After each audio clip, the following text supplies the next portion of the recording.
Remember when those shirtless heartthrobs known as the Mayans had that calendar or event planner or whatever that conspiratorial Cheeto munchers and naive anxiety-prone people believed to reveal the world would end on December 21st in 2012? Now, obviously these catastrophizers were clearly mistaken and also don't understand how calendars work. But one thing does remain true. I don't know about you, but time hasn't felt real since 2012. I mean, 2013 didn't even sound like a real year. It still doesn't. I distinctly remember at the stroke of midnight, amidst the fireworks and people examining each other's mouths with their tongues, that something shifted. Encounters with people in the world in general have been slightly off ever since. For example, there's a CVS about 2 miles from my house that I frequent because the cashier is under the impression that I'm Indian, only because he directly asked me and I said, I can be. And he said, what? So I said, I am. And he gave me a discount on my Pepto-Bismol, so ever since then, I've just been keeping that shtick up. Not only because it's financially beneficial, but you never know when the race war is gonna hit, and I've gotta be open to allying with any demographic. If push comes to shove, I'm slapping on that Mindy and reciting lines from Kuch Kuch Hota Hai until the other Desi people stop asking me questions. So during my trips to the CVS, I would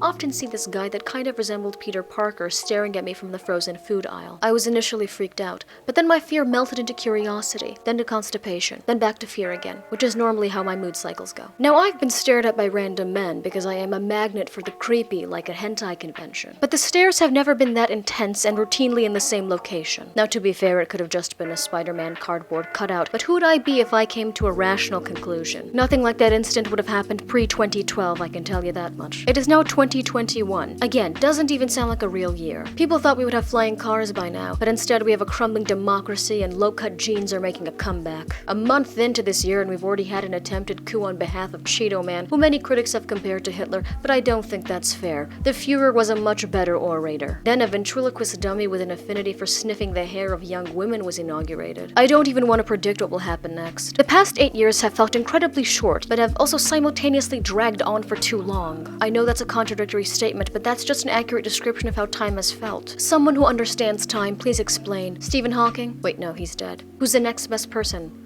Vsauce? The entirety of my teen and adult years have been like this. Maybe this is just what growing up is like. Nothing ever feeling quite right, your grip on reality slowly slipping through your fingers. Is this just how it's going to be from now on?